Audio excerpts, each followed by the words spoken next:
वातावरण जो हमारे चारों तरफ प्रेजेंट है, जिसमें हम ग्रो कर रहे हैं, जो हमारा प्रिवेंशन करने का काम कर रहा है। Hi friends, I am Pallavi और आज का टॉपिक है ओजोन लेयर डिप्लेशन। तो ओजोन लेयर की जब हम बात कर रहे हैं तो हमको सबसे पहले पता होना चाहिए कि ओजोन लेयर प्रेजेंट कहाँ है, ये कैसी होती है। तो हम बात करेंगे एटमॉस्फेयर की। एटमॉस्फेयर क्या होता है?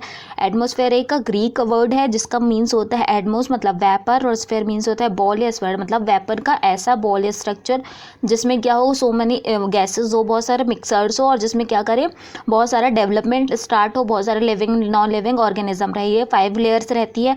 फर्स्ट है ट्रोपोस्फेयर, लोएस्ट पार्ट है इसका। उसके बाद है स्ट्रेटोस्फेयर।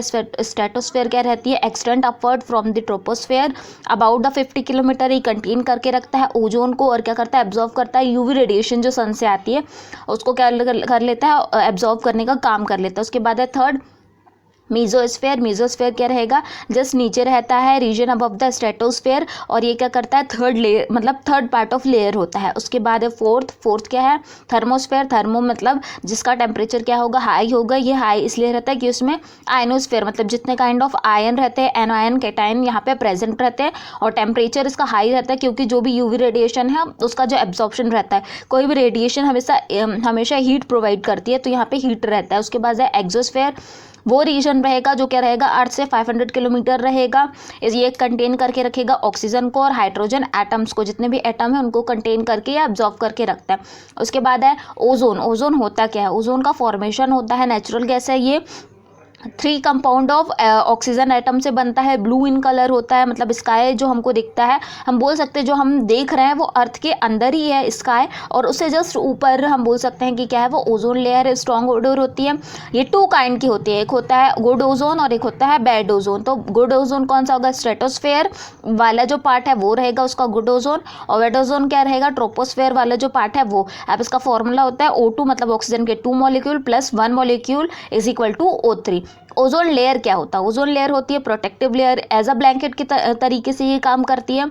हम बोल सकते हैं कि एक प्रिवेंशन हम बना लेते हैं ताकि जो यूवी रेडिएशन है वो अंदर तक ना आ पाए। स्ट्रेटोस्फेयर में रहती है ये लेयर, बहुत ज़्यादा ऊपर तक नहीं रहती, स्ट्रेटोस्फेयर में रहेगी अर्थ के।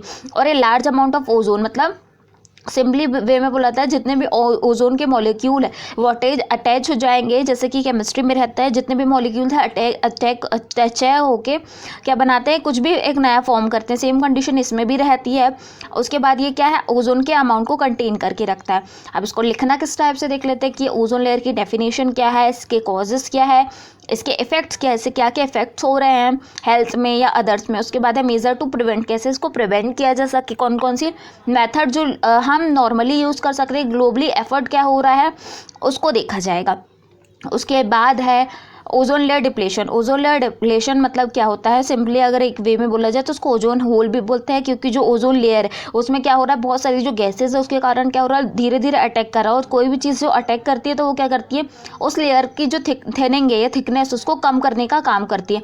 तो ओजोन लेयर क्या है? रिडक्शन अमाउंट ऑफ ओजोन, जितने भी ओजोन है, बहुत सारे ओजोन मॉलिक्यूल मिलकर एक लेयर बना रहे हैं, वो उनकी जो कमी हो रही है उसको ओजोन लेयर डिप्लेशन बोलेंगे, जिससे उसकी थिकनेस कम हो जाती है। क्विक में क्या है, 1987 में thinning of the ozone layer was observed over the Antarctica में देखा गया था, मतलब ओजोन होल हम बोल सकते हैं सबसे पहले 1987 में देखा था। उसके बाद है ओजोन लेयर डिस्कवर्ड इन 1913 में फ्रेंच फिजिस्ट चार्ल्स हैब्री और हेनरी बुशन ने देखे थे, मतलब सबसे पहले इन्होंने डिस्कवर किया था और बताया था कि अर्थ में जो सनरेज आ रही है वो डायरेक्टली नहीं आती है, एक लेयर है जो क्या करती है, फिल्ट्रेशन का काम करती है, उसके बाद सनरेज आती है। उसके बाद उसके कॉजेज क्या है? कॉजेज मेन कॉज है CFC क्लोरोफ्लोरोकार्बन। ये क्या करता है, फोम्स, AC, रेफ्रिजरेटर, ये क्या करता है, जो भी मशीन से उसको ठंडा करने का काम करता है। जो गैस रिलीज होती है वो इन्वायरमेंट में स्ट्रेटोस्फेयर में जाके क्या हो जाती है, कलेक्ट हो जाती है, और ओजोन में डायरेक्टली ओजोन में अटैक करने का काम करती है। हेलोन्स फायर प्रोटेक्टिव में यूज़ होता है, ये भी सिमिलरली काम करता है।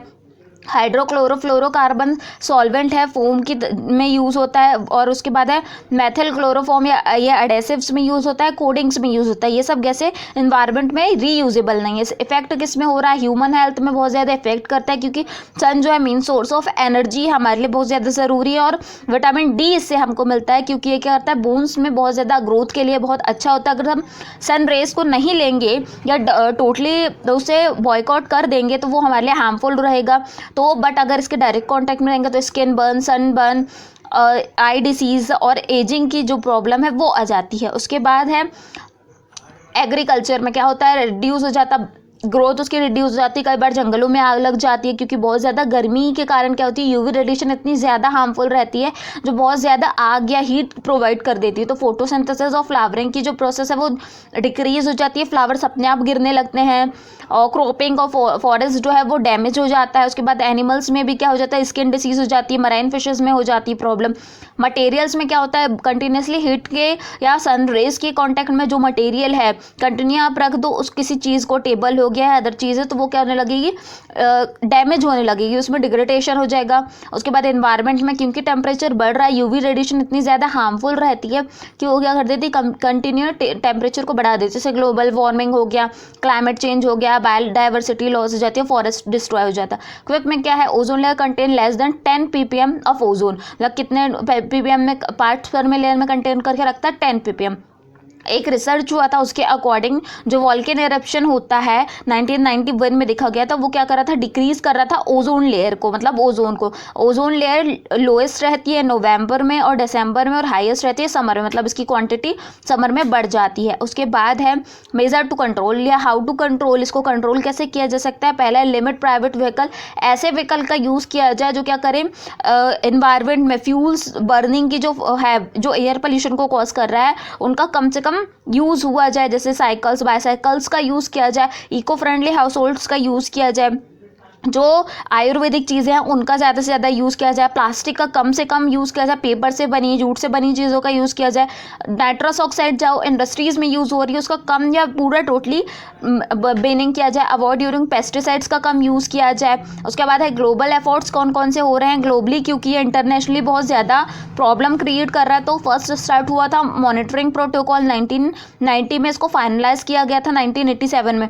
197 कंट्रीज इंक्लूडिंग इंडिया, जिसमें क्या था, ग्लोबली एग्रीमेंट था प्रोटेक्ट स्ट्रेटोस्फेयर ओजोन लेयर, क्योंकि स्ट्रेटोस्फेयर में प्रेजेंट है, ताकि इसको ग्लोबली एफर्ट किया जाए इसको प्रिवेंट करने के लिए। काइटो प्रोटोकॉल स्टार्ट किया था 1992 में यूनिसेफ के, इंक्लूडिंग क्लाइमेट चेंज में जो ग्रीन हाउस इमिशन कर रहा है उसको कंट्रोल किया जाए। उसके बाद है वेना कन्वेंशन 1985 में स्टार्ट हुआ था, international reduction in the CFCs। उसके बाद ये इसका डिफरेंट है, 2010 में जो ओजोन लेयर थी उसका इस टाइप से अपीयरेंस दिख रहा है, बट 2011 में उसकी जो थिनिंग है या बोल सकते हैं वो कम होते जा रही है। उसके बाद है क्विक में the first international action was initiated in 1997 में, मतलब जो फर्स्ट प्लान हुआ था वो हुआ था 1977 में ओजोन लेयर के लिए। क्लोरीन एटम क्या कर रहे थे, अटैक करते हैं 1000 मॉलिक्यूल को, इतना ज़्यादा इफेक्ट करते हैं। उसके बाद है आपको और वीडियोज़ के लिए मेरे चैनल को करना लाइक, शेयर और सब्सक्राइब।